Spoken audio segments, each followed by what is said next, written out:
सर्वच ब्रह्मचारी ब्रह्मचारिणी आणि सर्वच बंधू वगैरेंना मैत्रीपूर्ण जय भीम. 2 वर्षापूर्वीचा काळ आठवतो. 2 वर्षापूर्वी ज्यावेळी हँडओव्हर झालं होतं शिलवतींना यशोदत्तांकडून, त्यावेळी तिथे मीच होते आणि त्या कार्यक्रमाचे संचालन करत होते. आणि आज पुन्हा या ठिकाणी उभी आहे.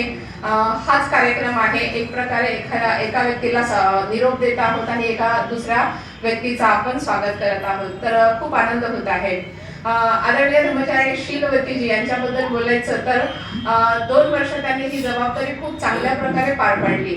त्या काळामध्ये असं होतं की चेअरमन जे आहे ते चेंज होणार होते आणि पुढे कोण येणार, तर असं वाटलं की महिलांमधून कुणीतरी पुढे आलं पाहिजे. कारण महिला चेअरमन म्हणून ज्या आहेत तर त्या खूप कमी अशा महिला ज्या आहेत त्या आपल्याकडे बघायला मिळतात चेअरमन म्हणून.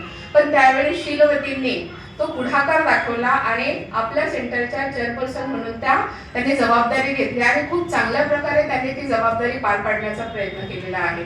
खरं तर त्यांचं वय, त्यांची तब्येत बघताना सुद्धा त्यांनी त्या काळामध्ये त्यांना जेवढं शक्य आहे तेवढ्या सगळ्या मीटिंग्स त्यांनी अटेंड केलेल्या आहेत. सेंटरसाठी ज्या गोष्टी करण्यासाठी पुढाकार घ्यायला पाहिजे त्याच्यासाठी त्यांनी पुढाकार घेतलेला आहे. त्या काळामध्ये आपण इथे बघू शकतो, मागच्याच वर्षी खूप मोठा कार्यक्रम लोकमित्रांचा आपल्याकडे झालेला आपण बघायला मिळते. आपली जी कम्युनिटी आहे त्याचं ओपनिंग आपण त्यांच्या काळामध्ये इथे झालेलं आपल्याला बघायला मिळतं. मित्र दीक्षा ह्या 2 वर्षाच्या काळामध्ये झालेली आपण बघितलेली आहे.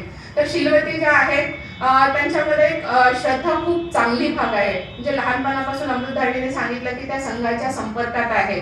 त्रिरत्न बौद्ध महासंघावरची जी श्रद्धा आहे ती त्यांची अजिबात डगमगलेली मला बघायला मिळाली नाही. त्यांच्या जीवनामध्ये अनेक जे आहेत चढ उतार येत गेलेले आहेत. अनेक जबाबदाऱ्या त्यांनी पार पाडलेल्या आहेत. जसं अनेक महत्त्वाच्या जबाबदाऱ्यांवर पण त्या होत्या आणि आता सुद्धा चेअरपर्सन म्हणून त्यांनी जी जबाबदारी घेतली होती तर जबाबदारी घेताना खूप आनंद होतो, परंतु निभावणं सोपं नसतं. बोलणारे खूप लोक असतात, परंतु त्या सगळ्यांना तोंड देत पुढे जाणं, तर ही जी कुशल गुण आहे त्यांच्यामध्ये की जरी कोणी काही म्हणत असेल तरी त्या खूप स्थिर राहत असतात आणि माझ्या शरणगमन त्याचबरोबर मला ज्या गोष्टीसाठी माझी कमिटमेंट आहे तर सगळ्यांना पुढे नेणं हा त्यांचा खूप चांगला भाग मला बघायला मिळालेला आहे. या 2 वर्षाच्या काळामध्ये त्यांनी स्वतःला झोकून दिलेलं होतं. अनेक महिलांना त्या मदत करत होत्या, पुरुषांसोबत पण बोलत होत्या. जेवढं जमेल तेवढ्या कार्यक्रमांमध्ये त्यांनी खूप मोठ्या प्रमाणात योगदान दिलेलं आहे. सेंटरच्या कल्याण चेअरपर्सन जो आहे तो सेंटरचा कल्याण मित्र असतो असं म्हणतात.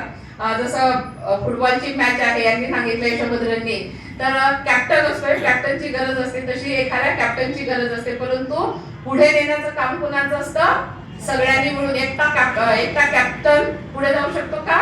निश्चितच नाही. तर सगळ्यांच्या सोबतीची गरज असते त्याच्यासाठी. आणि तशाच प्रकारे शीलवतींनी जे आहे तर त्या सगळ्यांची सोबत घेतलेली आहे. सगळ्यांच्या सोबत सुसंवादाने त्या पुढे गेलेल्या आहेत. आणि सोडलं सुद्धा त्यांनी एकानंतर एक जी जबाबदारी असते, जी संघाची परंपरा आहे त्या परंपरेला त्यांनी पुढे नेलेला आहे की हळूवारपणे त्यांनी ती जबाबदारी जी आहे सोडलेली आहे.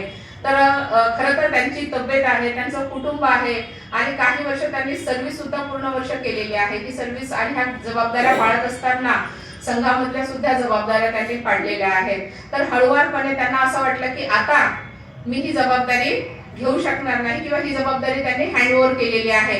परंतु जरीही कल्याण मित्र जो असतो त्याची जबाबदारी शेवटच्या श्वासापर्यंत असते.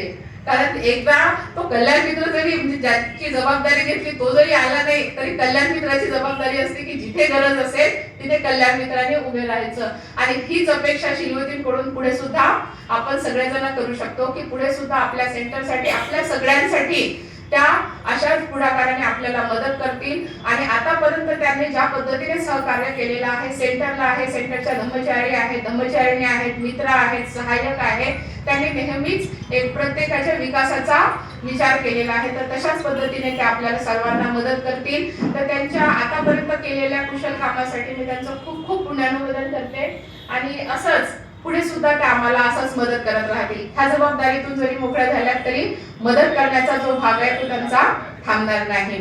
त्याच प्रकारे दुसरे जे चेअरपर्सन येत आहेत, चेअरमन येत आहेत, ब्रह्मचारी सिद्धी सागर यांचेही मी खूप खूप स्वागत करत आहे. सेंटरसाठी झटणारे असं म्हणतात की हे सेंटरसाठी झटणारे जे व्यक्तिमत्व आहे तर ते जे गुण आहे ते त्यांच्यामध्ये आहे.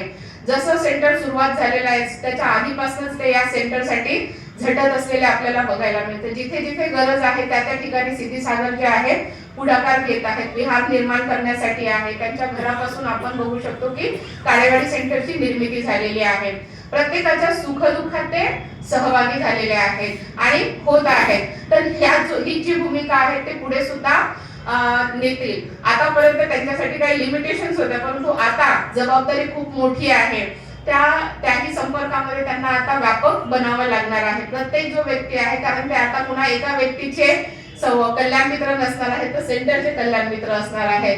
तर कुठल्याही एखाद्या गोष्टीचा विचार करत असताना आपला जसा आपण आपल्या मॅचचा गोल झाला पाहिजे, आपली टीम जिंकली पाहिजे ह्या दृष्टीने विचार असतो, तसा आपलं सेंटर कसं अधिक विकसित होईल, सेंटरचे लोकांमध्ये अधिक धार्मिक दृष्ट्या कशी प्रगल्भ होतील आणि सेंटरचा विकास कसा होईल हाच विचार ते करतील. आणि तशाच अर्थाने सर्व लोकांना ते मदत करत जातील ह्याच त्यांना अपेक्षा करते आणि त्यांच्या पुढच्या वाटचालीसाठी ह्या जबाबदारीसाठी त्यांना खूप खूप शुभेच्छा देते आणि इथेच थांबते. धन्यवाद.